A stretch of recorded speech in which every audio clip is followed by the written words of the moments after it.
Great. Thank you very much indeed. It's a great pleasure to be here. You'll see two things. You'll have discerned two things from this title. The first is that I can talk about anything I like. The title doesn't really tell you much at all. And the second is that, especially speaking at this stage of the conference, practically everything I say will already have been said, and probably better than I'm going to say it. And indeed, some of it has already been said by Jelke. Jelke is a very difficult act to follow. But I'm going to kick off in the same sort of way he started, by going back in time. But where I'm going to go back to is a 17th century French philosopher, Blaise Pascal, and his wager. Some of you will be familiar with this. It was a bet on whether God existed. That's what he was talking about. And he said, you have to take this bet. You've got to bet one way or the other. You don't have a choice about it because you're alive. You're embarked on life's journey. You don't have a choice about whether to bet one way or the other. You've got to make a decision. And I'm going to assert that the same is true for official statistics and what's called here the new data ecosystem. You've got to bet one way or the other. It's out there, it exists. There are new kinds of data coming in. Information technology is generating new sorts of data. You can either ignore it, brush it under the carpet, hope it'll go away, believe that it doesn't matter, or you can engage with it. You've got to do one or the other. You don't have a choice not to do either. Official statisticians have to bet one way or the other. If you ignore it, regard it as unimportant, there's a risk that you will become inconsequential, that national statistical institutes will become inconsequential. If you accept it and engage with it, then you've got to recognize the nature of the animal you're engaging with. You're leaping aboard something, a treadmill, which is moving faster and faster. I've written here, tomorrow's information technology will be different from today's, and given you the examples of Twitter, YouTube, and so on, which didn't exist a few years ago. Are they going to exist in a few years' time? What is going to replace them? What other things are going to exist? You've only got to look at share prices of things like Facebook to see how rapidly things change. I'm always amused by, you know, there are always sort of 10-year-old prodigies who do mathematics or music exams at age 10 when normal people do them at 16 or something like that. You also get such people doing IT exams. And this always strikes me as absurd, because when they would normally have taken the exam 6 years on, it will be a completely different kind of technology that they will have been examined in. IT, information technology, evolves rapidly, and it means that things are moving very quickly, so that whatever one learns, whatever new kinds of data one engages with now, might well be different in a few years' time. I've got a couple of quotes there which illustrate this, and you can find lots of others on the web. The future you have tomorrow won't be the same as the future you had yesterday, and in times of change, learners inherit the earth, while the learned find themselves beautifully equipped to deal with a world that no longer exists, and you can find other similar things. So, what's new in the world of data? Big data, often described, I'm sure you've heard it described here, in terms of the 3, 4, or 5 V's. I'm expecting a 6th V to come along in the world of big data soon, you know, volume, variety, and so on. I'm going to do it, just for variety, I'm going to do it in a slightly different way. I'm going to talk about these 5 adjectives. The source of the data, which is essentially a consequence of automatic electronic measurement, automatic acquisition of data. The speed of acquisition of data. I'm going to talk about streaming data. The size of big data sets. So the size of data sets, big data, which can mean number of cases, can mean number of variables, can mean complexity, can mean all sorts of different things. And then a little bit about the diversity and complexity. Did that work? Yeah. Okay. So let's talk about source first. What we're really talking about here are modern data capture technologies. Automatic data collection, electronic measuring instruments which automatically capture things. Think of instruments which automatically, in other environments, automatically measure things like automatic telemetry of car engines, racing car engines, or aircraft engines, or something like that, or intensive care units. It just happens. And I've got a lot of examples here. Point of sale credit card terminals. You make a transaction, you buy something, and the data is automatically recorded. Nobody had to record it. I put petrol pumps, you can think smart meters, all sorts of areas where the data is just automatically collected. Now, it's collected for a particular reason, something I'm going to come back to in a moment. It might be collected at a point-of-sale credit card terminal so that the retailer knows how much to charge you, but it's automatically collected and goes into a database. The key point is that it's automatic. Nobody has to decide to collect it. And of course, we hear more and more about the Internet of Things, where every object in the world has its associated little smart chip. So I have this image of pairs of socks which will communicate with the sock drawer and says he needs a clean pair of socks tomorrow, this sort of thing. Administrative data again, another example of this, things which are automatically collected for some other purpose, but then go into a big database which can be used for something different. Social media data, of course, data collected directly from the web, which we've seen examples of. Now, this automatic data collection has a number of properties, or so people would assert. The first is that it's immediate, and I don't think anyone will argue with that. That's the nature of electronic measuring instruments or electronic transaction monitoring. It just happens, and it's there straight away.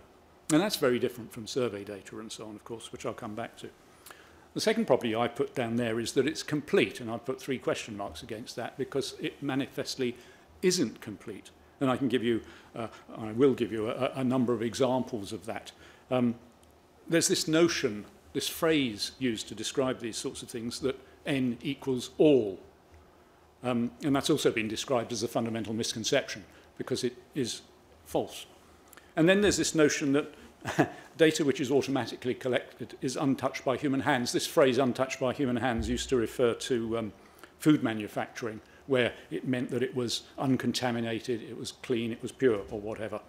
But of course, data which is electronically captured is not untouched by human hands. At some stage, humans built the data capturing mechanism. You might find that, I don't know, communication channels have gone. I do quite a lot of work in the financial markets sector. The data comes straight from the financial exchanges when a transaction takes place. And you might think, well, this is perfect, isn't it? There are no humans intervening in the process. But transmission channels can break down, data can be asynchronous. There are questions about when the timestamp was at the start of a transaction, the end of a transaction, and all sorts of things like that. So there are all sorts of issues here about completeness and about the intervention of human beings. So let me move on to speed. One of the key important aspects of what you can call the new data ecosystem is the speed with which data arises, which it arrives. And I think I want to emphasize 2 particular implications of this. And I think both of them are potential threats to national statistical institutes unless they engage. So I think, NSIs don't have a choice, so you've got to engage. The first is timeliness, and I've got a little example here of classic calculations of gross domestic product. In the UK, the first estimate, it's very important to get the estimates as quickly as possible because the estimates out as quickly as possible because decisions, economic, commercial decisions are made based on them. So you want to get them out as soon as possible after the quarter. In the UK, the first estimate comes out after 25 days, which is not too late, I suppose, but it's only based on 44% of the data. It's based on 44% of the data because the data is coming in from companies and it takes time to collect that data.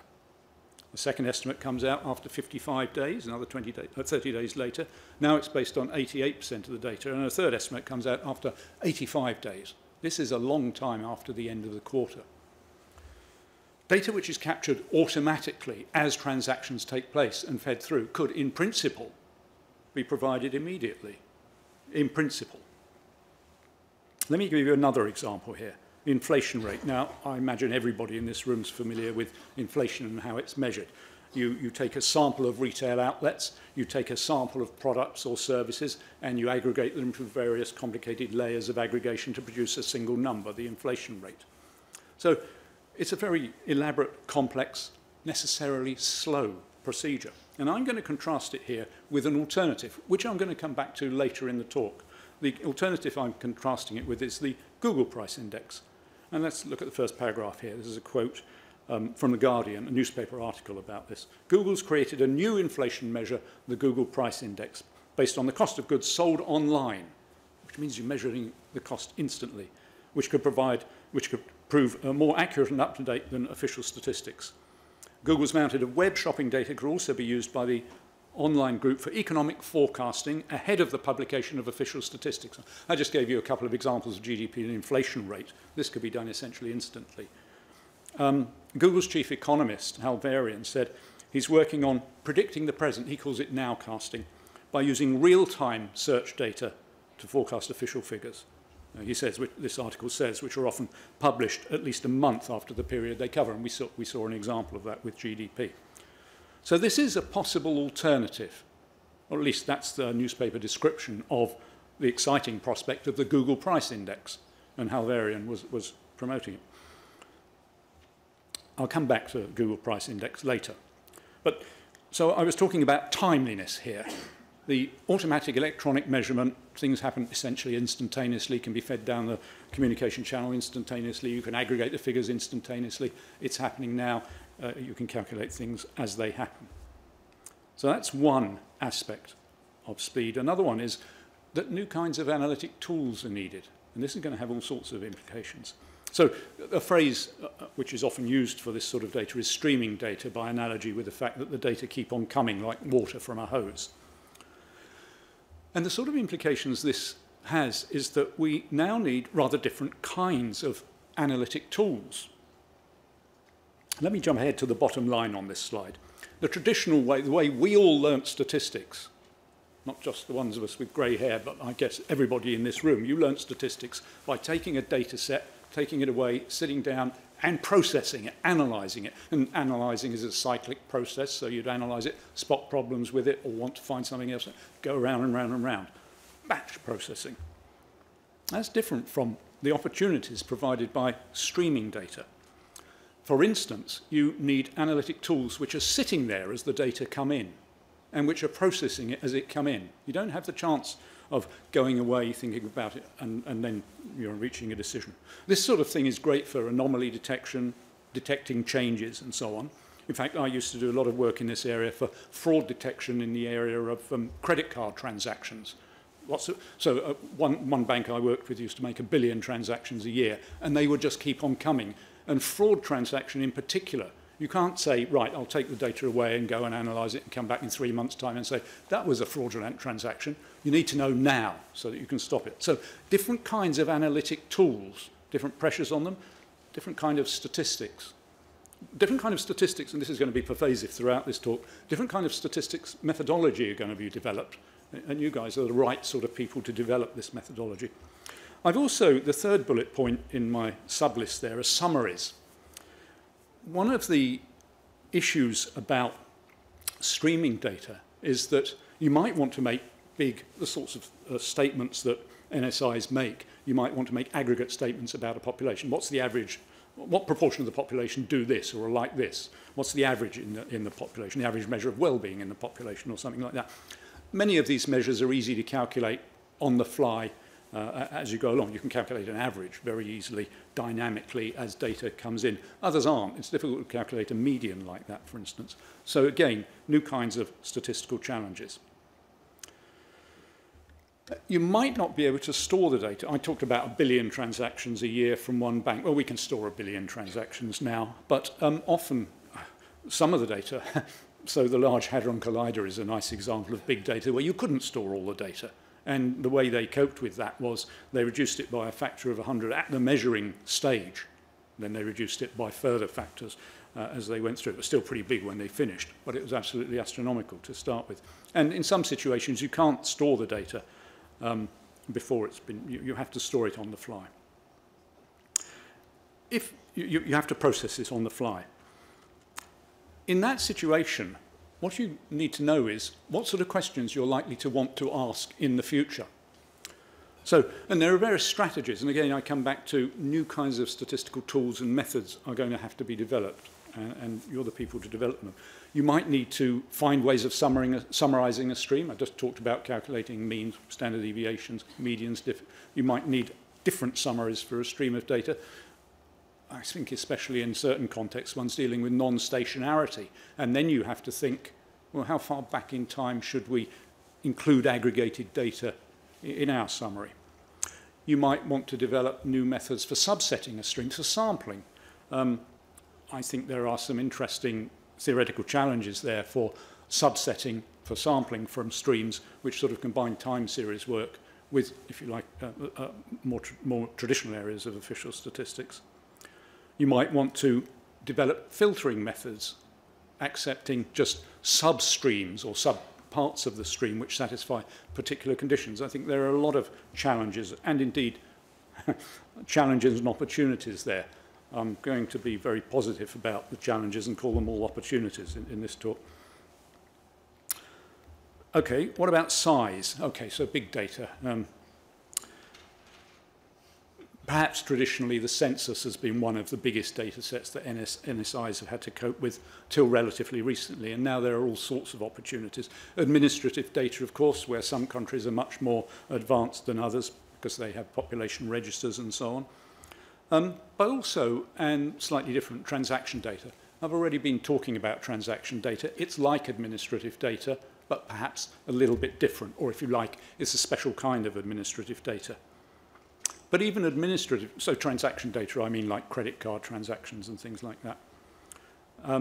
But even administrative data sets can be tiny compared with those rising from other areas of automatic data collection. Monitoring phone calls, for instance, not to see what's said, but when the duration. Phone companies, of course, need to measure the duration of phone calls so they know how much to charge, and so on.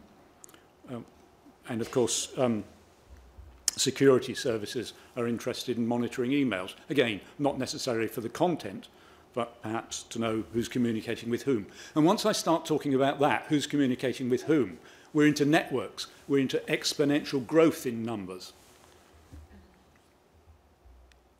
What about diversity of data? I think there are two orthogonal directions, two orthogonal components here. The first measure of diversity are different kinds of data in the sense of how they're captured. So we've got survey, census, administrative transaction, experimental data. Traditionally, big data. So when I first started in data mining, I wrote a book on data mining in 2001. When I first started working in that area, so some years before that, all big data sets were essentially observational. They were data which had been collected for some other purpose and were now being looked at to try to squeeze some extra illumination from them, which has all the sorts of risks that Jelke was talking about, selection bias and so on, and which I'm going to come back to in a moment. But increasingly nowadays we're seeing the opportunity for experiments in this area where you can give some people a pink screen and others a blue screen and see how many people respond to the advertisement and things like that. But that's one dimension, survey census, the nature of the data and how it's measured. But another dimension of diversity of data are the fundamental type of data, whether it's a numerical table, an image, a text, a signal, a network, all sorts of things. And the fact is that these different kinds of data, which are increasing in number, increasingly pervasive, have different properties. So I've given a couple of trivial and straightforward and obvious examples there. In a survey data, the survey will answer the questions that you have carefully crafted. You've chosen the questions, but obviously survey data are expensive and slow to collect. And there's always the risk of response bias, especially if you've got response as low as 10%. In contrast with that, transaction data have a very fine granularity, both spatial and temporal. They're immediate, as I've already discussed, but they might not, and Jelke referred to this, they may not address the question you want. The question of complete population coverage I referred to already in principle, but in fact rarely in practice. So different kinds of data have different kinds of property. So we are presented with a challenge and opportunity here. Different kinds of data have different kinds of property. Maybe we can combine them. Jelke also referred to this. Maybe you can combine them synergistically, so one kind can overcome the problems of the other kind. And again, I'm back to this fundamental point. There are a lot of statistical, theoretical, fundamental challenges here. There are a lot of opportunities for interesting work developing new methodology with major consequences. Stitching together different kinds of data in other contexts is not entirely new. I mean, there's been a lot of work on matching data going back for a long time and linking different kinds of data. There are also issues of privacy, which I'll touch on later. And in other areas, people have begun to work on linking entirely different kinds of data, linking image data, for instance, with measurements of symptoms or effectiveness of drugs or whatever, especially in the medical domain. So here I've got down combining information from scans with traditional numeric and text files. So people are looking at this sort of thing in other areas. And I'd like to stress the line at the bottom of this slide. I think there's great potential benefit from cross-disciplinary collaboration and awareness. I'm a co-organizer of a conference. You know, there are dozens and dozens of big data conferences around now. I give quite a lot of talks on, this is a slight detour, I give quite a lot of talks on big data. The reason I do this is I'm asked to give a lot of talks on big data, and I accept them so that I can put the record straight. In short, there are a lot of opportunities, but there are a lot of challenges and difficulties as well. I find when I go to commercial organizations and talk about it, when I go to academic organizations, you say big data and the audience groans. When you go to commercial organizations, you say big data and they say, yeah, big data will solve all the world's problems. So, you know, there is still a sort of education. But anyway, I'm co-organizer of a conference on big data, one of these many conferences on big data. But this one has a slightly different remit. Its aim is to focus on big data analytics and to bring people together from different areas, from cancer research, from the financial markets, from official statistics, wherever, who've got big data challenges, and get them to talk about the nature of their area, the nature of the big data challenge, and the methods they are developing or have developed to tackle those, hoping that there will be a synergistic benefit across disciplines. Because if you look at the history of statistics, that's what's happened. You find experimental design developed in agriculture and then being used in medicine. You find factor analysis developed in psychology and then being used in finance and geostatistics and so on. That's what happens, and that's the aim of the conference I'm involved in. If anybody's interested in attending that, it's invitation only, I'm afraid, but if you're interested in attending it, email me and you'll get an invitation. I just want, this is just a sort of parenthetical remark here. What some people claim about the distinction, the difference between survey data and census data, survey data and administrative data. Survey and census data is what people say, but administrative and transaction data is what they do. So what they assert is that the new forms of data that we're talking about are closer to social reality, so they're better in some sense. Now, I'm not necessarily agreeing with that. I'm saying this is what some people say, and I'll be interested to hear what you say. So let me move on to complexity of data. Complexity of data. I'm not going to say much about this. Basically, networks.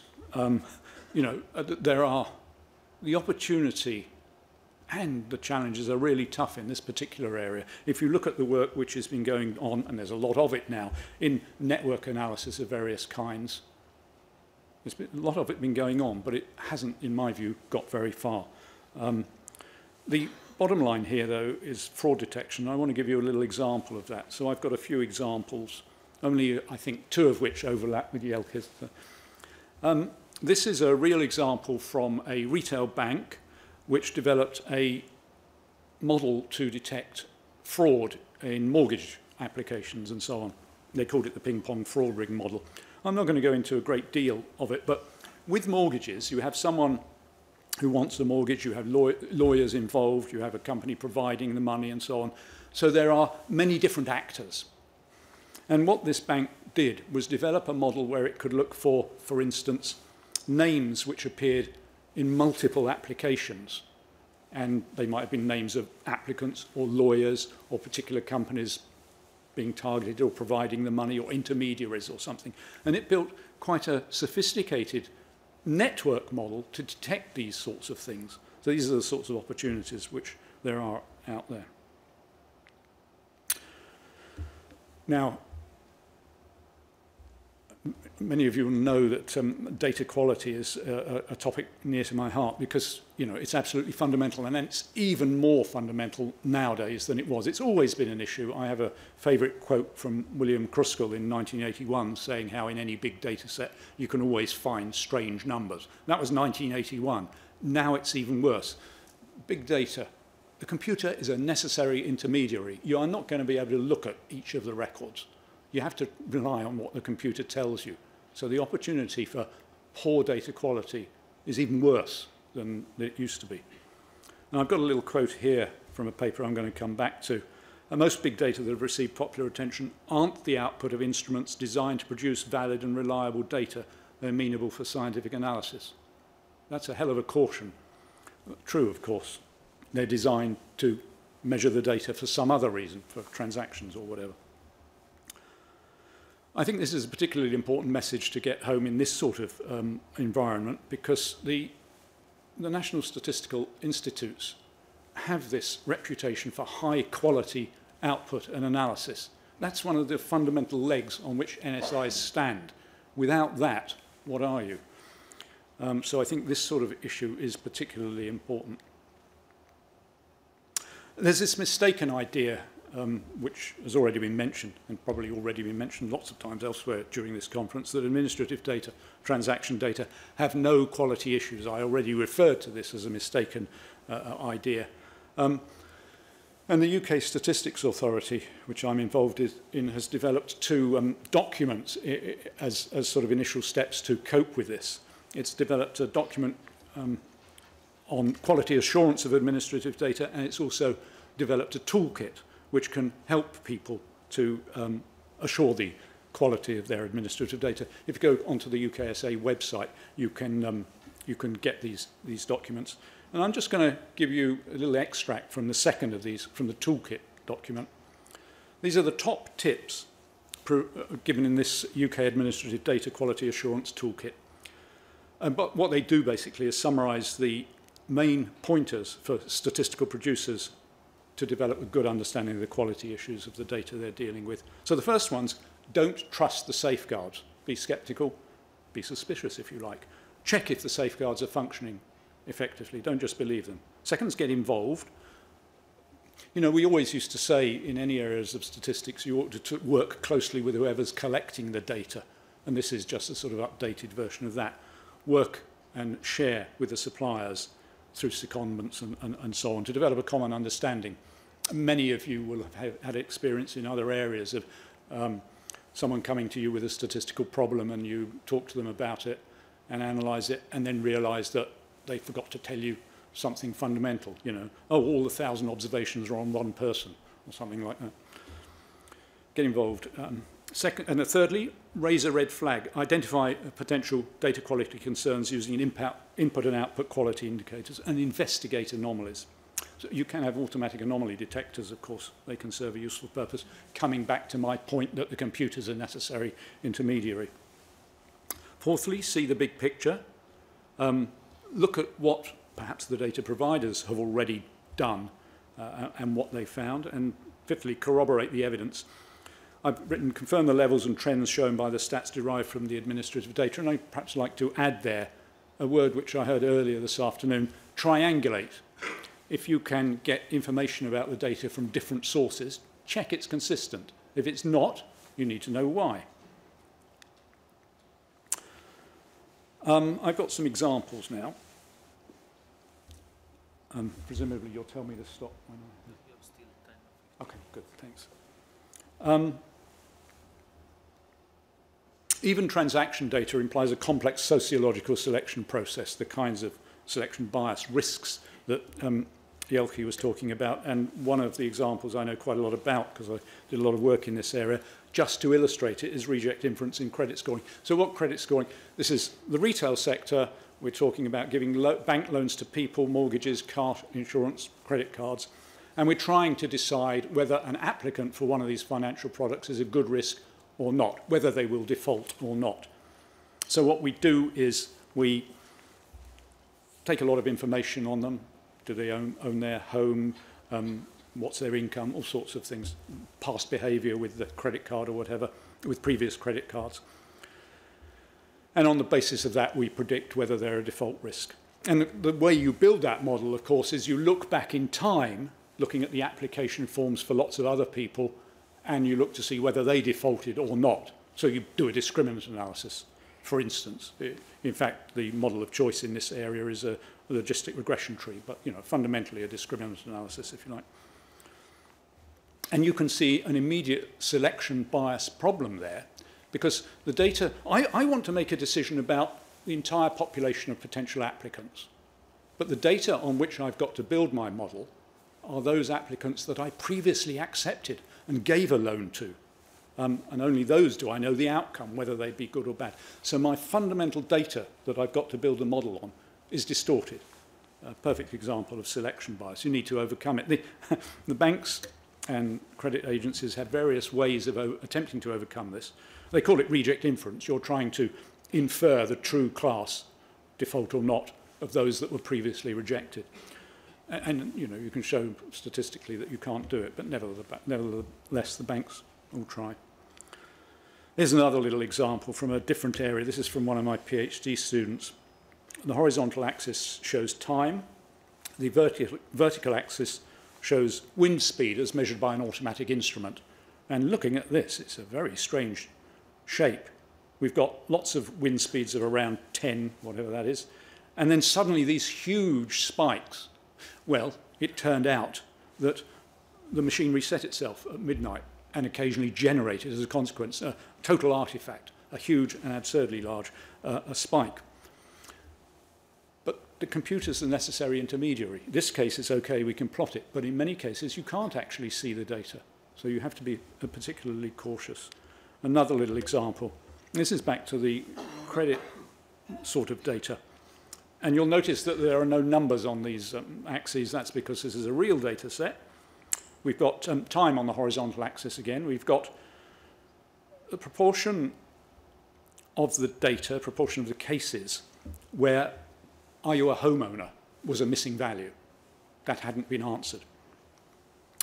Are you a homeowner or do you rent your home is a useful variable. It's not very predictive by itself, but in combination in a nice statistical model, it helps to predict whether people are more likely to default or not. And what you see here is at the beginning of the time here, the variable wasn't recorded at all. And then someone said, you've got to record this because it's useful in our models.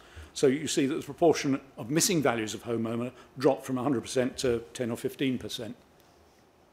But then it started to pick up again. And by the end of the time on this graph, you can see it's up to 50% again. And the reason for that was that the data wasn't recorded automatically. Somebody had to make an explicit decision to record this data, and the people recording the data couldn't understand why it was needed. So they didn't bother to record it. It wasn't relevant to the decision they were having to make. So again, problems with transaction data. I want to say a little bit about rate of change of technology, and I already referred to this. And the question I really want to ask is the one in the first bullet point here. For series based on a particular technology, what happens when that technology changes or disappears? We've all, well, many of us have got floppy disks in the drawers at home which we can no longer read. I've got some wonderful papers that I wrote a long time ago and never published on floppy disks in my drawer at home. Lost to humanity forever.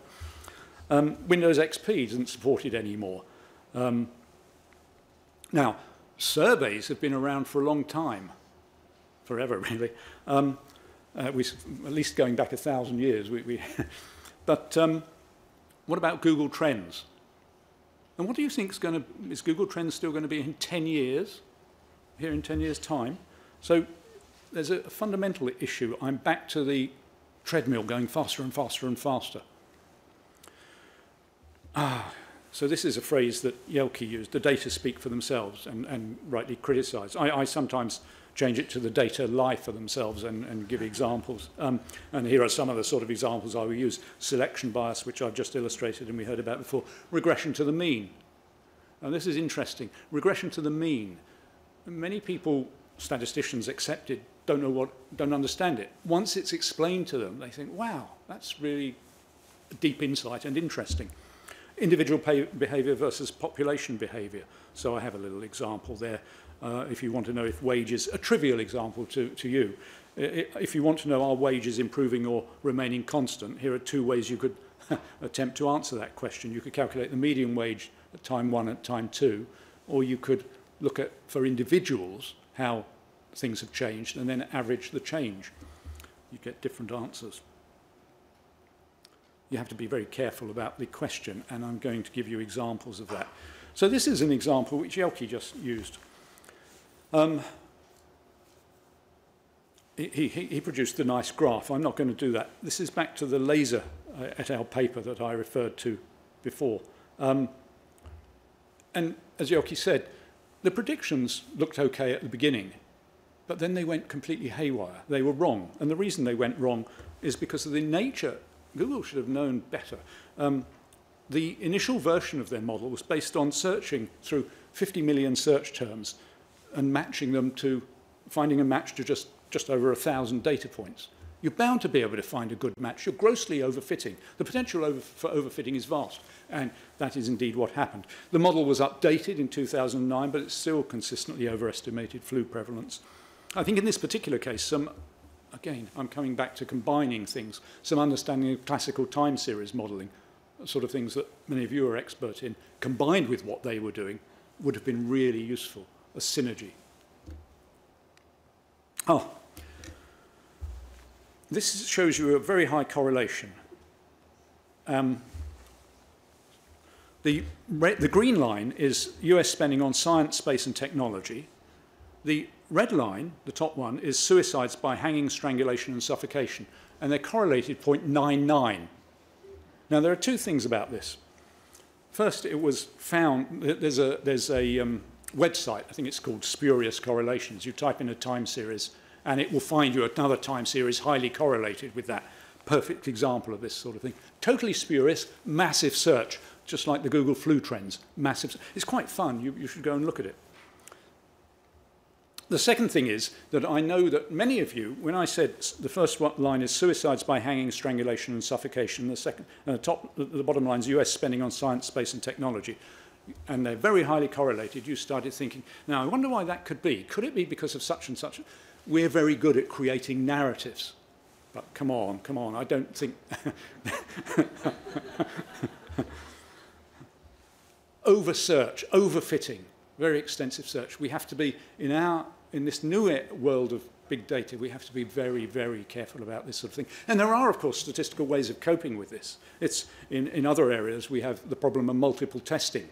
And statisticians, it's been a hot topic over the last 20 years, have developed some very nice methods of coping with that. Same here. Jelke suggested one of the ways, which is to split your data into two, and there are other methods. Now, here's another example, predicting the financial markets. 2013, this paper came out in Scientific Reports, attracted a huge amount of attention. What they said was, in their abstract, by analysing changes in Google query volumes for search terms related to finance, we find patterns that may be interpreted as early warning signs of stock market moves. They could predict the stock market by using Google Trends. You can see why it attracted a lot of media interest. Now, the first thing you should say to yourself when you read this sort of thing about how people can make a lot of money by doing something described in the scientific literature is, if they could really do it, they wouldn't have written it up as a paper and put into... Anyway. The model they built was based on the following sort of argument. They chose 98 search terms related to finance and the stock markets, and then they implemented a strategy which... The basic argument was that if there was uncertainty about what ways prices were going to move, there would be a lot of searches as people tried to find information. If people were confident, there wouldn't be so many searches. So they developed a strategy based on that. And then, you know, they were reasonable scientists. They did a controlled trial. They compared their model, which was based on that sort of idea, with a random, with a random strategy.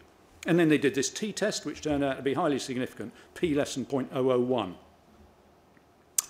But if you read the paper, actually, if you read the paper, you find a number of things wrong with this. But the fundamental thing wrong with this is that this t-test is totally inappropriate for three reasons. The 98 terms that they used were not a random sample of possible terms. They were purposefully chosen. They chose what words to use. they were basically confusing fixed and random effects, things that you know about, but they didn't. They weren't statisticians. As a consequence, the standard deviation used in the denominator of the t-test was completely wrong. And second, and this was more indefensible, they ignored correlation between the random aspect of the different words' returns.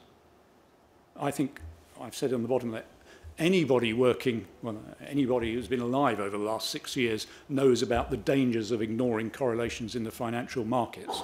Everybody who's seen the financial crisis play out knows that correlations, if you ignore them, can cause problems. So anyway, the consequence of this is that their conclusion wasn't necessarily wrong. You just couldn't tell if it was right or wrong. I don't think they've made a massive amount of money after publishing their paper, so I think we can tell. Let me come back to something I referred to earlier, the Google Price Index. That quote that I gave you about how exciting it was and how you could calculate inflation and so on far faster than the National Statistical Institutes, that quote was from 2010. So I want to ask you the obvious question. Well, if it was going to be so wonderful, where is it? If you ask Hal Berrien, whom I know about this, he says, the Google Price Index was never intended to be a public project or anything. It was simply an internal project that the media got hold of. Yes, that's entirely possible. It doesn't really answer my question about where is it now, suggesting, you know, it wasn't as wonderful as it perhaps was mooted to be. Again, think of the Google flu trends example. I think Yelke referred to this. Unless the data, and I've already mentioned this sort of thing, unless the data you're collecting is designed to answer the question, the research question or policy question you want to answer, you might not be able to answer the question or may not be able to get a good answer to that. And then we have this question of to what extent can you use administrative data to replace census data? In a country like the UK, where there's been a lot of work on this, for instance, they're trying to answer that question and find ways to overcome the disadvantages. Let me give you another little example, crime maps. Crime maps were originally developed in Chicago, and many of you will know about this.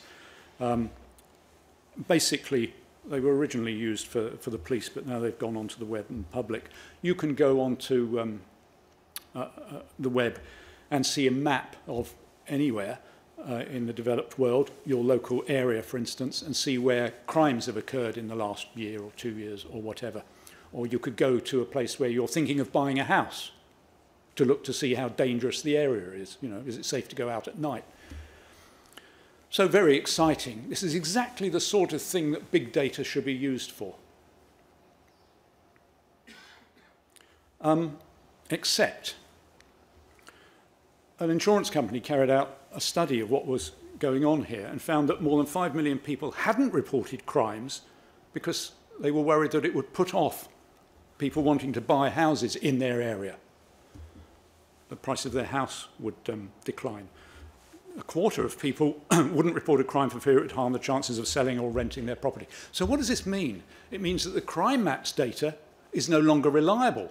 It's no longer reliable for the police, but it's no longer reliable for the purpose for which it was first generated. And it's certainly no longer reliable for looking at and thinking, should I buy a house there or whatever. So we have, and you know, this is a fundamental problem which traditional data collected by NSIs are less susceptible to, but this sort of area is particularly vulnerable to feedback mechanisms and gaming and so on, making life very complicated. But again, challenge, opportunity for new kinds of statistical methods. Very interesting theory and so on needed. I'm not going to say much about this, but obviously there are all sorts of relationships between trust and privacy and so on. There is a sort of curious contradiction here that every time you make a credit card purchase or travel on a bus or make a phone call, you're giving data to a big commercial organisation. But people are much less willing to give government permission to use data, to let them merge data sources and so on. The answer perhaps is formal separation of statistical offices from government to a greater extent than has been in the past. I'm not going to talk about anonymisation, de-identification and so on, other than to say that there are, as many of you will know, statistical tools for alleviating the problem, if not solving it completely, using, for example, trusted third-party methods. But again, I'm back to this fundamental message, which I'm going to conclude on in a moment. There is a need for statisticians to learn new skills. I think we do have to become not just statisticians as we are, but broader data scientists. Actually, I'd like to drive home that message. The phrase data science has been usurped by computer scientists. It's really statisticians who are the data scientists. We should reclaim that phrase. That would get me into a different talk. A little bit about interaction with the commercial world. And I'd just like to describe the credit bureau model, where everybody benefits. The model here is that there are a lot of banks and agencies which lend people money and so on. The credit bureau model collates all their data. It collects all their data. The individual separate banks send their data to this single source, which analyzes the data, preserving confidentiality and so on, and then sends back conclusions to the banks. This person's a high risk according to the model we've built or so on. And I think that, to some extent, may well be something that we could adopt in the public sector, where the NSI serves as that central sort of repository, with its remit of protecting and benefiting the public, of course. So now I'm back to the thing I've mentioned at several points so far, the skills gap. I've described various kinds of new things we're going to have to learn, new theory we're going to have, and methods we're going to have to develop. What's clear is that we're going to have to go beyond our current skill sets and acquire new skills. So I've given a little question here. How many statisticians, how many of you are at ease with real-time transaction data? You've got to analyze it as it comes in. It's not something you can take away and sit at your desk and analyze. You've got to build a machine, if you like, which sits in front of the, which sits at the end of the data stream and gives you a conclusion. New kinds of challenges. So let me conclude with this. Big data and open data are only useful if you've got the skills to extract information, and this is from a court case when the judge told the lawyer who'd been talking to him, "I've listened to you for an hour and I'm none the wiser."